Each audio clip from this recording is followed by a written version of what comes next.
Hello बच्चों, आज मैं करने जा रहा हूँ 6 अप्रैल 2026 की शिफ्ट 1 के कुछ स्पेशल क्वेश्चन जो अच्छे क्वेश्चन है। 5 क्वेश्चन करने जा रहा हूँ मैं।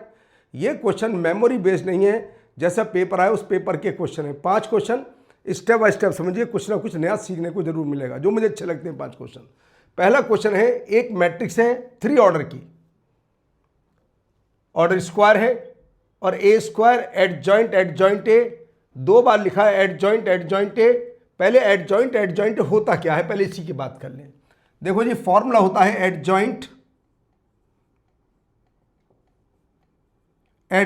ए का फॉर्मूला होता है डिटर्मिनेंट ए की होल पावर n-2 इंटू ए, ये फॉर्मूला होता है। यहां पर मैट्रिक्स का ऑर्डर है 3, तो डिटर्मिनेंट ए की पावर 3 - 2a, तो आ गया जी डिटर्मिनेंट ए इंटू ए के इक्वल होता है ये। तो एडजॉइंट ए होता है डिटर्मिनेंट ए इंटू ए के इक्वल। अब बात वहीं पर आ जाती है कि डिटर्मिनेंट ए की वैल्यू चाहिए वो क्या होती है, तो निकाल लेते हैं डिटर्मिनेंट ए की वैल्यू। लीजिए जी, डिटर्मिनेंट ए डायरेक्ट एक्सपेंड कर लीजिए, ये वैल्यू आती है जी -1। तो मुझे पता चल जाता है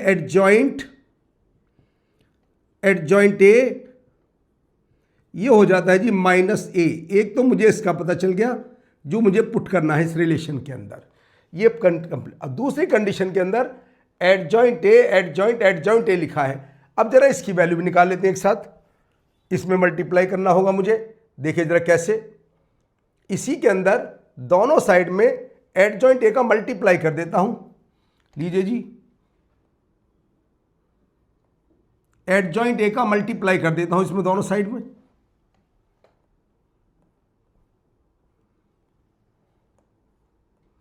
एडजॉइंट, पहले जो चाहिए उसे सिंप्लीफाई, अगर हो सकता है तो कर लीजिए। तो जब मैं मल्टीप्लाई करता हूं तो माइनस एडजॉइंट ए इंटू ए आ जाता है। अब एक स्टेप की आवश्यकता पड़ेगी, ये भी एक फॉर्मूला होता है, याद होगा थोड़ा सा। जब एडजॉइंट की प्रॉपर्टी शुरू होती है वहां पहला स्टेप क्या होता था, पहला स्टेप होता था ए इंटू एडजॉइंट ए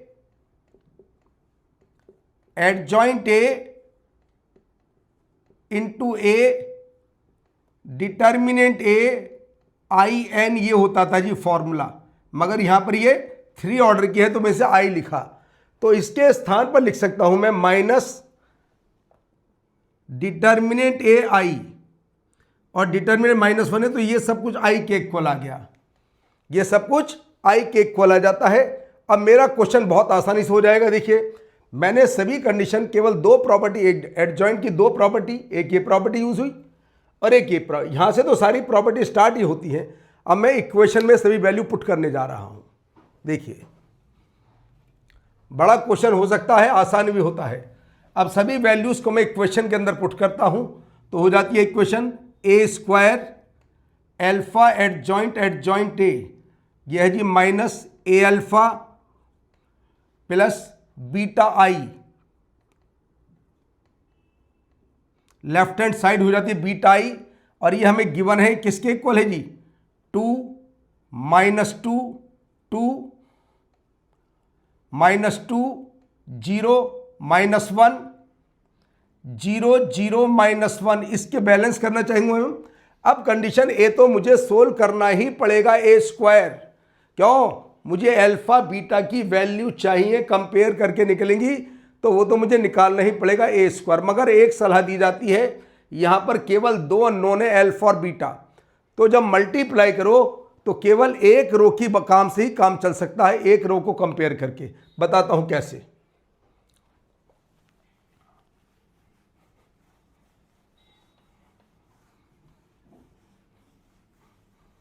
देखिए, अगर मैं ए स्क्वायर का मल्टीप्लाई करता हूं तो देखिए ए स्क्वायर क्या होगा, ए इंटू ए के इक्वल,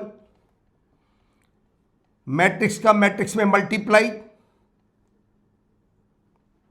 -1 1 -1 1 0 1 0 0 1 -1 1 -1 1 0 1 0 0 1। इस टाइप के क्वेश्चन लेंथी होते हैं, मगर एक रो से ही काम चल जाता है सभी क्वेश्चन का।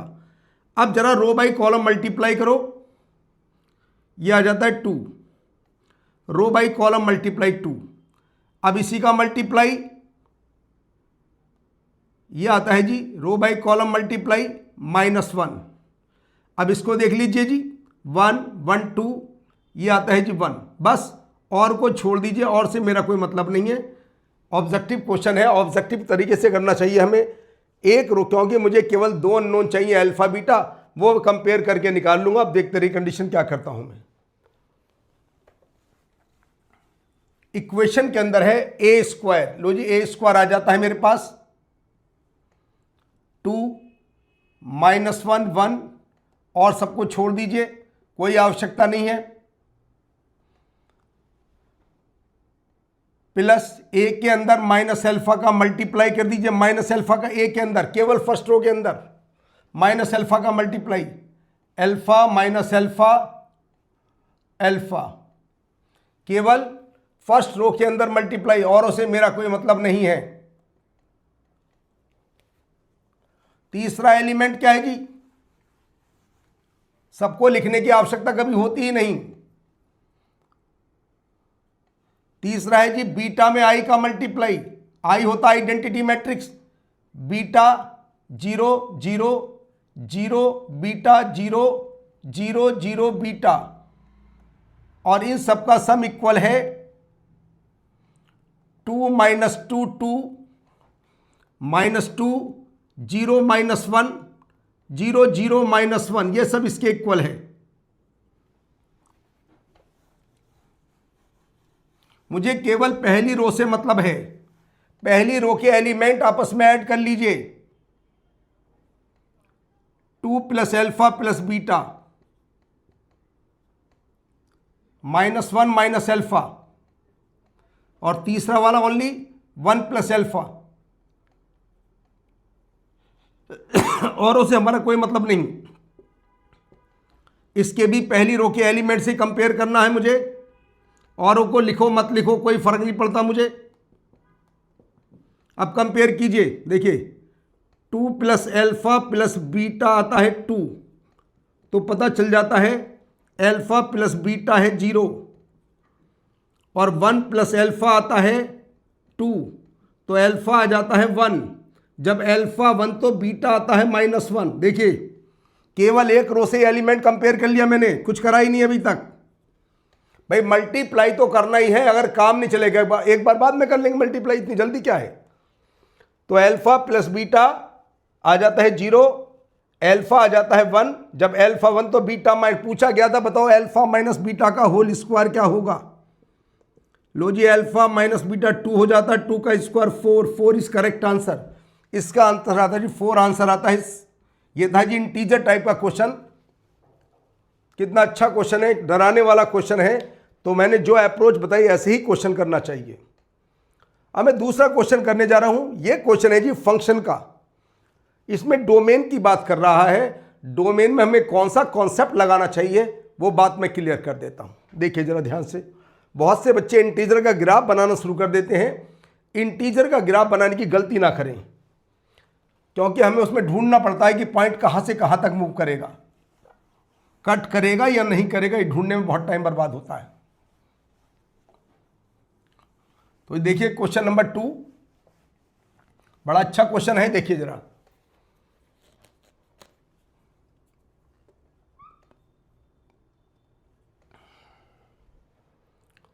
Sine inverse. साइन इनवर्स के साथ जो भी क्वांटिटी होती है वो -1 और 1 के बीच में लाई करती है। 3 से मल्टीप्लाई,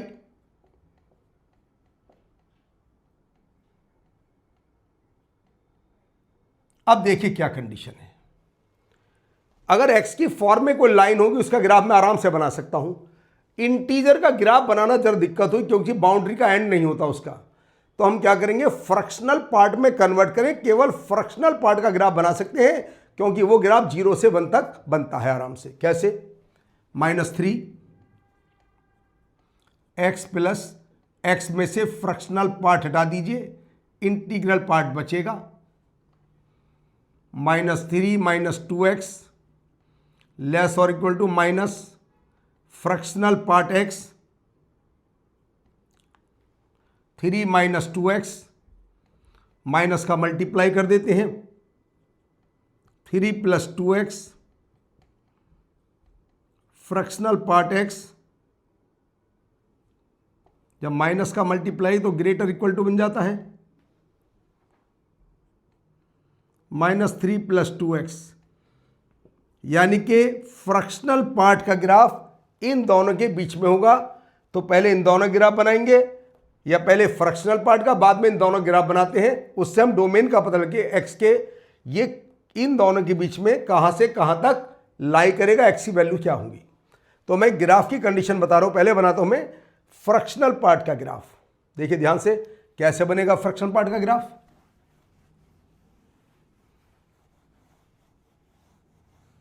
कोई कंडीशन हमारे पास है नहीं। देखिए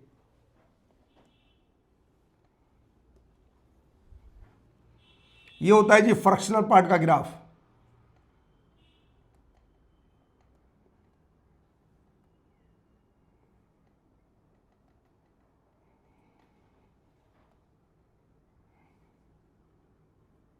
थोड़ा इधर चले जाइए 3 तक, ऐसी बैक में चले जाइए, -1 ये 0,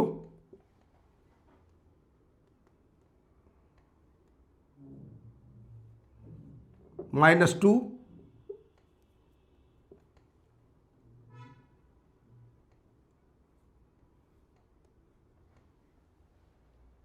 -3। जरा पीछे बैक वाले ग्राफ को थोड़ा ठीक कर लीजिए, ये थोड़ा यहां पर सिमेट्री नहीं आ रही, थोड़ी सी।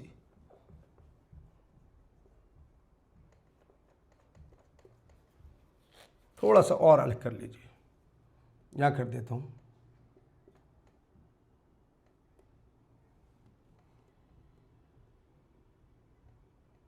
यह आता है जी -3 तक, बस यहां तक जाइए, आवश्यकता पड़ी, और 1 हाईएस्ट पॉइंट होता है इसका। यह होता है जी फ्रैक्शनल पार्ट का ग्राफ, इसका ग्राफ।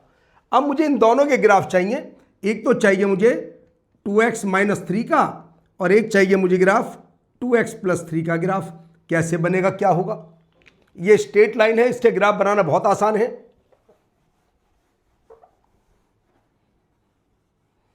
पहले देखना पड़ेगा x को कहां कट करते हैं। 4x एक्सिस y = 0, 3/2 पर कट करता है x को, 3/2 ये लीजिए जी, 3/2 पर कट करता है x को, कट करती है लाइन 3/2 पर। साथ साथ एक बात और सुनिए, 2 पर कितनी वैल्यू है इसकी, इसके बाद 2 है, 2 पर इसकी वैल्यू 1 है, यानी कि लाइन यहां से पास होती है जी। ये लीजिए, ये लाइन है y = 2x - 3, और ये पॉइंट था जी 3/2, ये यहां से पास होती है ये लाइन, यानी कि मुझे फ्रैक्शनल पार्ट का हिस्सा इन लाइन के बीच में चाहिए, कहां से कहां तक लाई करेगा। दूसरी बात, ये लाइन कट करती है x को -3/2 पर। कहां है जी -3/2, ये रहा -3/2। और जरा ध्यान से देखिएगा, -1 पर इसकी कितनी वैल्यू है, -1, इसकी वैल्यू 1 है। तो ये ग्राफ, क्योंकि लाइन तो पैरेलल ही है, लीजिए जी, ये लाइन ये आ जाती है, यह -3/2। इस लाइन का इक्वेशन है 2x + 3। अब फ्रैक्शनल पार्ट का वो पोर्शन जो इन दोनों लाइन के बीच में है, उसमें x की वैल्यू कहां से कहां तक लाई करेगी, दिखाता हूं वो पोर्शन क्या है जहां पर इसकी वैल्यू लाई करेगी। देखो जरा ध्यान से, फ्रैक्शनल पार्ट का इलाका यहां से शुरू होता है जी, यहां से फ्रैक्शनल पार्ट का पोर्शन, क्योंकि ये तो लाइन है, यहां से शुरू होता है फ्रैक्शनल पार्ट का पोर्शन, और कहां तक जाता है जी, यहां तक जाता है फ्रैक्शनल पार्ट का पोर्शन। देखो ध्यान से, क्योंकि ये लाइन कट करती है, यहां पर इनके बीच में लाई करता है। हमें वो पोर्शन चाहिए जो इनके बीच में लाई करे। कैसे लाई करेगा, पॉइंट को ध्यान से देख, क्यों, ये फ्रैक्शनल पार्ट चल रहा है, यहां पर जाकर के मिलता है, यहां पर ओपन है, ये लाइन चल रही है ना फ्रैक्शनल पार्ट की, क्योंकि फ्रैक्शनल पार्ट तो ये है मेरा, ये है मेरा फ्रैक्शनल पार्ट, तो ये है फ्रैक्शनल पार्ट तो मेरा।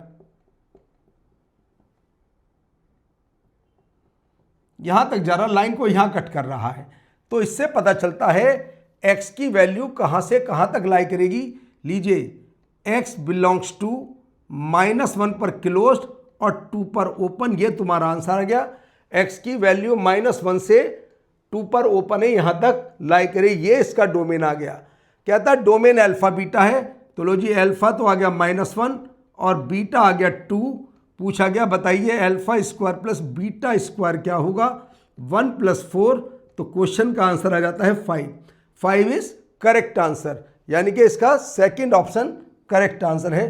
तो ये रियल क्वेश्चन था, ये पहले आया था सबसे पहला क्वेश्चन पेपर में, जो एनटीए का पेपर निकाला गया उसमें पहला क्वेश्चन ये था। तो पहला क्वेश्चन मैंने मैट्रिक्स से कराया, दूसरा क्वेश्चन मैंने डोमेन का कराया। देखिए question number 3 GP geometric progression के ऊपर डिपेंडेंट क्वेश्चन है। उसमें 10 टर्म का सम हमें m/n दिया गया है और कहा गया mn के बीच में कुछ भी कॉमन नहीं है, GCD mn कितना है 1, यानी कि mnn दोनों कैसे हैं, ये दोनों को प्राइम है। जब को प्राइम है तो बताओ m + n की वैल्यू क्या है, और mn की वैल्यू हम निकालने के लिए यहां पर अल्फा बीटा निकालना होगा, और अल्फा एक ट्रिग्नोमेट्रिक फंक्शन tan और cot का है, beta sin square cos square का। तो वैल्यू कैसे, या तो तुम डिफरेंशियल की हेल्प से निकाल सकते हो या डायरेक्ट भी निकाल सकते हो। डायरेक्ट कैसे, या तो am gm की उससे निकाल लेते हैं वैल्यूज हमेशा मिनिमम, या जैसे sin स्क्वायर cos स्क्वायर को मल्टीपल एंगल में कन्वर्ट करें, sin स्क्वायर थीटा 1 - cos 2 थीटा/2 और cos स्क्वायर थीटा 1 + cos 2 थीटा/2, और cos 2 थीटा की वैल्यू -1 और 1 पर चेक कर ले। कैसे, पहले मैं शुरू करता हूं f थीटा। तो मैं f थीटा को लिखने जा रहा हूं अल्फा रूट अल्फा, रूट लगा सकता हूं, अल्फा बीटा दोनों पॉजिटिव हैं, tan theta minus root beta cot theta square. देखो ध्यान से, a square a minus B का होल स्क्वायर क्या होता है, a square plus B square minus 2ab plus 2ab मुझे ऐड करना पड़ेगा। लीजिए 2 रूट अल्फा रूट बीटा, क्यों, क्योंकि tan और cot दोनों का मल्टीप्लाई 1 होता है, तो मुझे पता चल गया ये इसकी मिनिमम वैल्यू है। तो इसकी मिनिमम वैल्यू क्यों, होल स्क्वायर की सबसे कम वैल्यू 0 होती है, तो ऐसे बोल सकता हूं f theta greater equal to 2 root alpha root beta. जब ये 0 होगा, थीटा की कोई ना कोई वैल्यू आएगी, तो ये कंडीशन आ जाएगी बीटा। तो मिनिमम वैल्यू, तो मैं बोल देता हूं मिनिमम f थीटा की वैल्यू आती है जी 2 रूट अल्फा रूट बीटा। इन दोनों को मुझे एक साथ लिखने का अधिकार नहीं है। मैथ कहता है अगर रूट के अंदर अल्फा बीटा है, देखिए एक बात सुनिए, ऐसे नहीं कर सकते रूट अल्फा रूट बीटा फटाफट लेंगे equal to root alpha beta, ये कॉन्सेप्ट गलत है। क्यों, इसका मतलब है alpha greater equal to 0, beta greater equal to 0, और इसका मतलब क्या है, alpha beta greater equal to 0, यानी कि राइट हैंड साइड में बोथ पॉजिटिव और बोथ नेगेटिव हो सकते हैं, दोनों का डोमेन आपस में इक्वल नहीं है, इसलिए ऐसा नहीं लिख सकते, ये मैंने अलग अलग लिखा इसलिए। अब आती दूसरी कंडीशन, जी थीटा। जी थीटा को मैं मल्टीपल एंगल में चेंज कर रहा हूं, α/2 1 - cos 2 थीटा। दूसरी कंडीशन β/2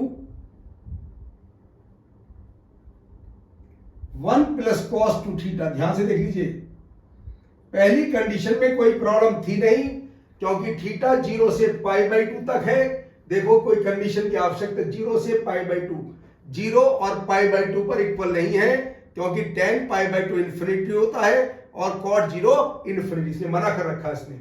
यह कंडीशन जरा सिंप्लीफाई करूं, अल्फा बीटा से ज्यादा है तो पहले अल्फा को लिखने का अधिकार है, minus alpha minus β/2 cos 2 theta, ये आ जाता है जी cos 2 थीटा। अब cos 2 थीटा की वैल्यू मिनिमम वैल्यू -1 होती है, मैक्सिमम वैल्यू +1 होती है, तो मुझे इसकी मैक्सिमम मिनिमम वैल्यू चाहिए जी, अल्फा बीटा से ज्यादा है। अगर ये नेगेटिव हो जाए, एक बात सुनो, अगर ये नेगेटिव हो जाए तो ये पॉजिटिव मैक्सिमम वैल्यू होगी, नहीं मैक्सिमम चाहिए, तो cos 2 theta must be cos 2 theta equal to -1, क्योंकि ये भी पॉजिटिव, ये भी अगर बीच में पॉजिटिव आ जाए तो ये इसकी मैक्सिमम वैल्यू देगा। तो 2 थीटा आ गया पाई, तो थीटा आ जाता है π/2। बिल्कुल हो सकता है, क्यों? उसने कहा था भाई मैक्सिमम वैल्यू के लिए थीटा 0 to π, मेरा तो π/2 आ रहा है, तो बस वैल्यू रख दीजिए। जी थीटा की वैल्यू आ जाती है जी ओनली अल्फा, प्लस हो जाएगा ओनली अल्फा। ये मेरे पास जी थीटा की वैल्यू आ जाती है, जी थीटा की वैल्यू मेरे पास ये आ जाती है। लिखना होगा मुझे इस बात को, यहां पर लिखने का तरीका अलग होगा, कैसे बता दो।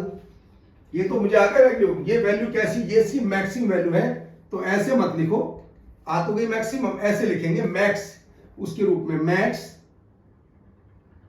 जी थीटा की मैक्सिमम वैल्यू कितने पर, जब थीटा π/2 पर है, π/2 रखेंगे तो आ जाती है वैल्यू अल्फा। ये आ गया जी थीटा की मैक्सिमम वैल्यू, ये आ गई एफ थीटा की मिनिमम वैल्यू।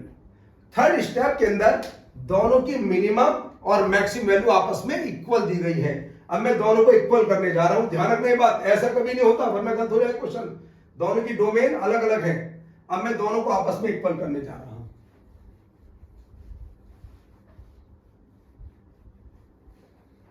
इक्वल, लेफ्ट में मिनिमम वैल्यू है 2 root alpha root beta is equal to alpha. Left side में रूट अल्फा में कॉमन ले लेता हूं, 2 root beta minus root alpha is equal to 0। एक बात, अल्फा तो कभी 0 है ही नहीं, अल्फा तो 0 से ग्रेटर है, लिखा अल्फा 0 से ग्रेटर है, तो मैं कह सकता हूं root alpha is not equal to 0, तो इसका जोड़ीदार 0 होगा। 2 root beta minus root alpha equal to 0, 2 root beta root alpha squaring, तो लीजिए अल्फा आ जाता है जी 4 बीटा, अल्फा आ जाता है 4 बीटा के इक्वल। अब जैसे कहता हूं उसकी बात कर लेते हैं जी, अल्फा बीटा का काम यहां तक समाप्त हो जाता है। काफी बड़ा क्वेश्चन है, देखो कितने स्टेप पे हो रहा क्वेश्चन। कहता है जीपी का first term alpha upon 2 beta है, तो मैं कहता हूं जीपी का फर्स्ट टर्म ए होता है, ए कितना है जी अल्फा अपॉन 2 बीटा। रख दीजिए अल्फा की वैल्यू 4 बीटा अपॉन 2 बीटा, लीजिए फर्स्ट टर्म 2 आ जाती है। कॉमन रेशो चाहिए जी, कॉमन रेशो है 2 बीटा अपॉन अल्फा, ये दिया जी common ratio 2 beta upon alpha. अब अल्फा को फिर रख देता हूं मैं 4 बीटा, लीजिए 4 बीटा, ये आ जाता है जी 1/2। तो फर्स्ट टर्म जीपी का 2 आता है और कॉमन रेशो 1/2 आता है। आगे क्या करते हैं, अब जीपी के 10 टर्म का सम दे रखा है उसने, सम ऑफ 10 टर्म निकालता हूं जी, 10 टर्म का सम।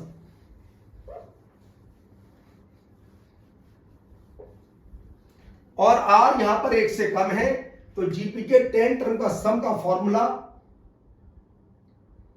ए, आर 1 से कम है 1 माइनस आर की power 10 upon 1 minus are.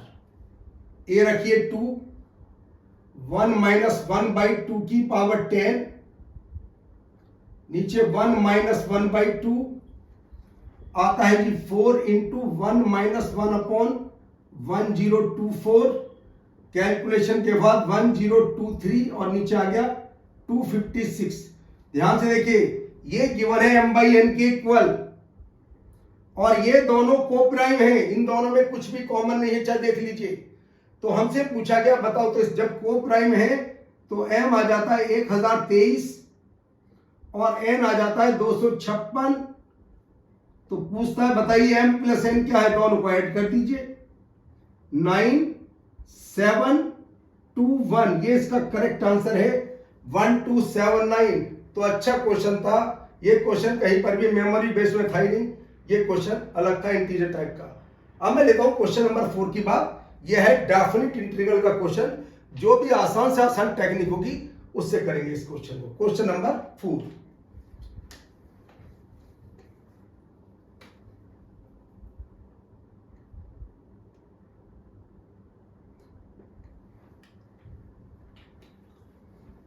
Integral का क्वेश्चन है जी।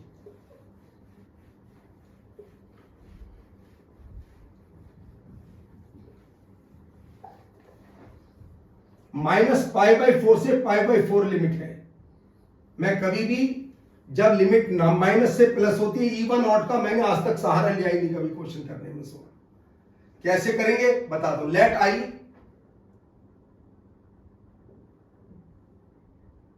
-π/4 टू π/4 32 cos की power 4x upon 1 plus e की पावर sin 2x dx। अब मैं लगाता हूं इसके अंदर property 0 to π/4 property -a to a fx dx क्या होता है, एनसीईआरटी की प्रॉपर्टी, उसे लगाओ तो क्वेश्चन सेकंडों में गायब होते हैं। 0 to a fx plus f minus x दोनों को ऐड कर देते हैं। लो जी, पहले fx, पहले तो ऐसा ही,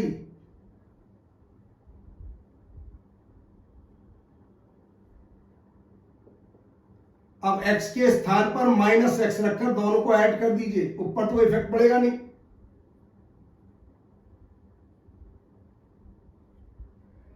नीचे होता 1 प्लस e की पावर माइनस साइन x।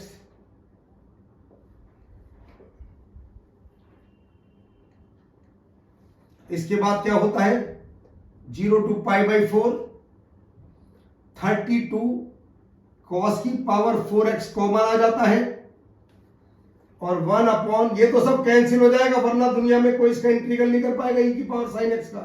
क्यों? क्योंकि cos x इसके मल्टीप्लाई में है ही नहीं। अगर तुमने साइन को t पुट करा तो cos f पर cos क्यूब का क्या करोगे, नीचे वाला तो कभी खत्म होएगा नहीं यार, नीचे e की पावर t होता चल जाता, ये 1 प्लस e की पर कभी सोल्व नहीं होगा, प्लस इसको ऊपर ले जाइए e की पावर साइन x। जितने भी क्वेश्चन होते हैं ये सब कैंसिल आउट हो जाते हैं आपस में।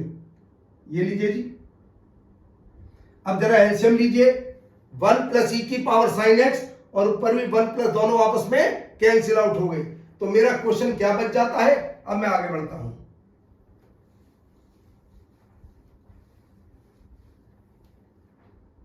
क्वेश्चन बच जाता है मेरा 0 टू π/4 32 cos की पावर 4x dx, ये आ जाता है जी। अगर लिमिट 0 टू π/2 होती तो इस क्वेश्चन को मैं वॉलिस फॉर्मूले से एक स्टेप में गायब कर देता, मगर यहां लिमिट 0 टू π/4 है, इसलिए मुझे सिंप्लीफाई करना पड़ेगा। पहले कैसे देखिए,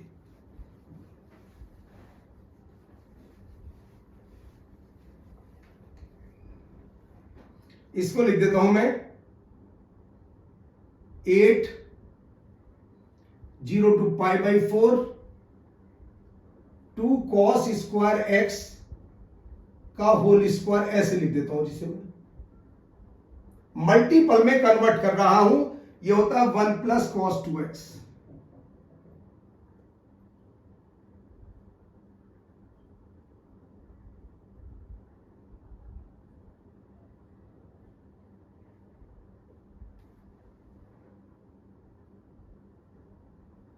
ये आ जाता है जी, cos स्क्वायर x होता है 1 प्लस cos 2x/2।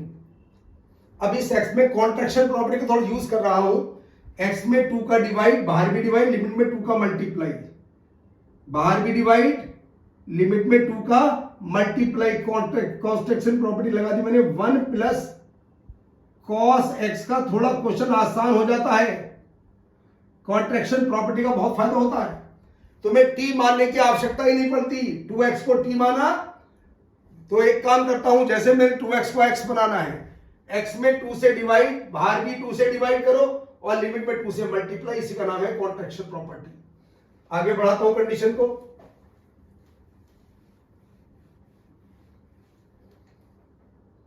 फोर,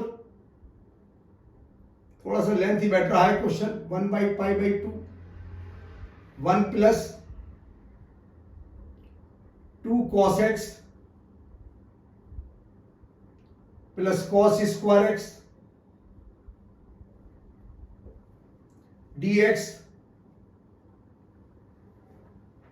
अगर कॉस स्क्वायर से छुटकारा पाना चाहते हो तो एक बार किंग प्रॉपर्टी लगाकर ऐड कर दो दोनों को, तो cos square plus sine square 1 हो जाएगा। चलो लगा देता हूं जी king property 4 times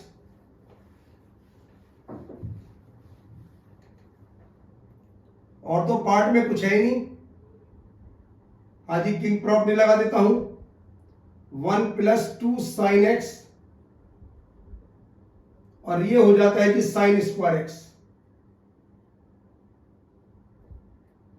king property लगा दिया एक्स को पाई बाई 2 माइनस एक्स और दोनों को मैंने ऐड किया तो 2i 4 कॉमन है ही 0 टू पाई बाई 2। अब देखो 1 1 2 और 1 3 3 plus 2 cos x plus 2 sine x. अब इसका इंटीग्रल आराम से कर सकते हैं। लिमिट पाई बाई 2 टेंशन नहीं है। कितना आता है जी 3x 2 sine x minus 2 cos x और लिमिट लगाइए 0 टू पाई बाई 2। 2i था, एक 2 से इसे उड़ा दीजिए, 2 आ जाता है बाहर, बस वैल्यू पुट कर देते आंसर आ जाता है। तो i इज इक्वल टू आता है 2 पाई बाई 2 पर 3 पाई बाई 2, 3 पाई आंसर में आएगा और सब दो के अंदर 3 या तो आंसर सेकंड होगा या थर्ड होगा। 3 पाई बाई 2 प्लस 2 माइनस 0। अब 0 रख देते हैं, 0 0 माइनस 2 लीजिए आंसर तो आ जाता है जी 3 पाई प्लस 8। तुम्हारे क्वेश्चन का आंसर आ जाता है। तो 3 पाई प्लस 8 ये सेकेंड ऑप्शन इसका करेक्ट आंसर है।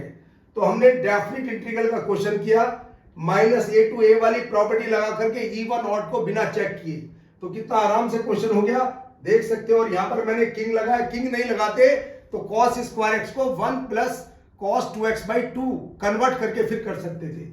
तो बच्चों देखिए क्वेश्चन नंबर 5 में क्या कहता है, e be the base of the natural logarithm. E की वैल्यू होती है 2.71828 चलती रहती है वैल्यू। ई की वैल्यू ये होती है। E be the base of natural logarithm and F ये हमें मालूम है 1 2 3 4 से 1 ई स्क्वायर ई क्यू और जी ये है। 2 बाइजेक्टिव फंक्शन, अगर कोई फंक्शन बाइजेक्टिव है तो उसका इनवर्स फाइंड क्या है, उसका इनवर्स निकाल सकते हैं, बात खत्म। Such that F is strictly decreasing. F is strictly decreasing मतलब क्या है, अगर एफ के साथ वाली वैल्यू ये है less than 2 less than 3 less than 4 decreasing है तो कंडीशन क्या होगी जी, F1 ज़्यादा होगा F2 से और F2 ज़्यादा होगा F3 से और F3 ज़्यादा होगा F4 से। तो इनका ऑर्डर क्या होगा, इनका ऑर्डर होगा जी E cube greater than e square greater than ई ग्रेटर देन 1। तो मुझे पता चल जाता है जी F1 की वैल्यू तो होगी ई क्यूब, F2 की वैल्यू होगी ई स्क्वायर, F3 की वैल्यू है ई और F4 की वैल्यू है 1। मगर कंडीशन यहां पर दी गई है, केवल मुझसे यहां पर F इनवर्स के साथ क्या पूछा गया नहीं मालूम, जी इनवर्स का तो मुझे मालूम। अगर मैं इसी की बात निकालूं, क्योंकि फंक्शन कैसा है, ये फंक्शन बाइजेक्टिव है, यानी कि इसका इनवर्स ये होगा जी F इनवर्स ई क्यूब, ये होगा 1, F इनवर्स ई स्क्वायर ये होगा 2, F इनवर्स ई ये होगा 3 ऑफ F इनवर्स 1 ये होगा 4। ध्यान से देख लीजिएगा, जैसे कहता जा रहा वैसे करता जा रहा हूं। ये मेरी बात खत्म होती है, अब आगे बढ़ता हूं जी। ये तो था decreasing, G is strictly increasing, कोई कंप्रोमाइज नहीं, इक्वल से मतलब नहीं है, स्ट्रिक्टली इंक्रीजिंग। कैसे, ऊपर हमें गिवन है 1 less than e square less than e cube. अगर ये इंक्रीजिंग फंक्शन है तो होगा G1 less than GE less than GE square less than GE cube. Meaning क्या होता है, अगर फंक्शन इंक्रीजिंग होता है तो साइन एक जैसे रहते हैं और डिक्रीजिंग में साइन बदल जाते हैं। और सबसे छोटी वैल्यू कौन सी देखो उसके अंदर, 1/4, 1/4 less than 1/3 less than 1/2 less than 1, ये वैल्यूज हैं जिसकी हमारे पास। तो हम कह देते हैं G1 होगा 1/4, तो G इनवर्स 1/4 होगा 1, GE होगा 1/3, G इनवर्स 1/3 होगा E,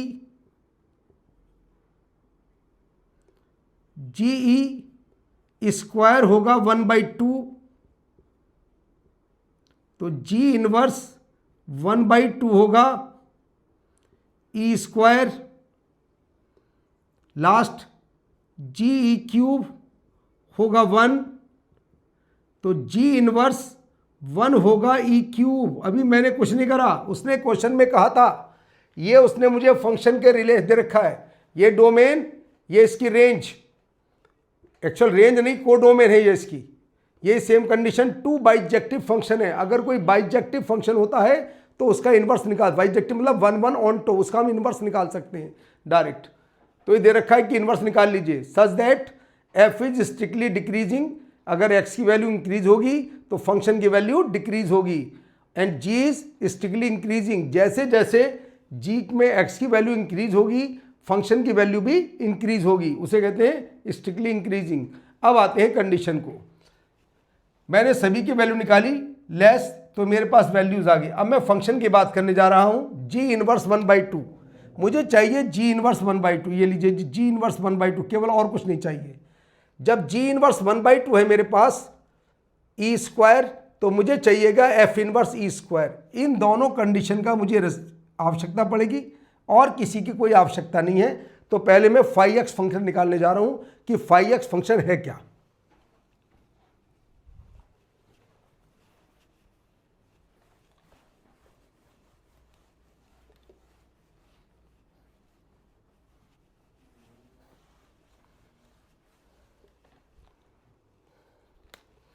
हाँ जी, φx फंक्शन है F इनवर्स G इनवर्स 1/2 का whole inverse whole power x। रखिए यहां पर G इनवर्स 1/2 की वैल्यू कितनी है जी, G इनवर्स 1/E स्क्वायर है जी। और देखिए F इनवर्स E स्क्वायर कितना है 2, तो मेरा फंक्शन आ गया 2 की पावर x। तो सब कुछ सोल्व होकर के मेरे पास φx आ जाता है 2 की पावर x। अब मुझसे एरिया मालूम का, एरिया क्या होगा उसकी बात कर लेता हूं मैं। fx आने के बाद φx 2 की पावर x आ जाता है। अब एरिया वाला कौन सा रीजन है स्टडी कर लेते हैं जी। एरिया का रीजन है जिसका एरिया फाइंड करना है, रीजन एक्स स्क्वायर लेस और इक्वल टू वाई लेस और इक्वल टू 2 की पावर x, और हमें x मालूम है, x लेस और equal to 1 greater equal to 0। इस बीच में, इस बाउंड्री के बीच में, इससे बाउंडेड एरिया मुझे फाइंड करना है। कैसे करूंगा फाइंड, देखते रहिए कंडीशन। एरिया बस φx मुश्किल था और कुछ नहीं, तो 0 to 1 पहले फिक्स कर लेता हूं जी। मुझे ग्राफ केवल इस बीच में बनाना है, 0 to 1 के बीच में बस, और थोड़ा नजदीक कर दीजिए 0 to 1। इस बीच में मुझे ग्राफ चाहिए, इससे मेरा कोई मतलब नहीं है। क्या कहता है जी, एक्स स्क्वायर, देखिए 1, ये 2 है, एक्स स्क्वायर की वैल्यू 1 पर 1 ही होगी।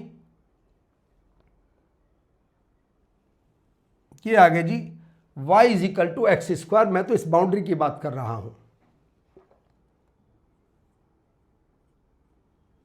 दूसरी कंडीशन, ई टू की पावर एक्स, 0 पर 2 की पावर 0 1 होगा और 1 पर 2 होगा।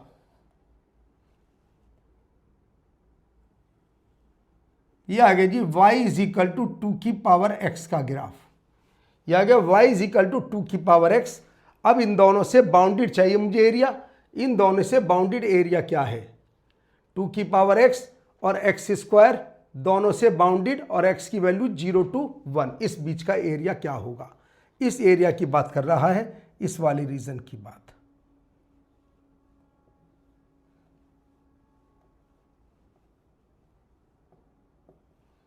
इस एरिया को फाइंड करना है हमें।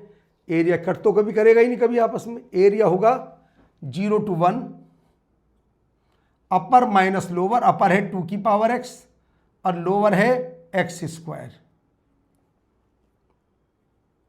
इंटीग्रल 2 की पावर x का 2 की power x upon log 2 base e, क्योंकि बेस ही में दे रखा है, x³/3, वरना मैं ln भी लिख देता। 0 to 1,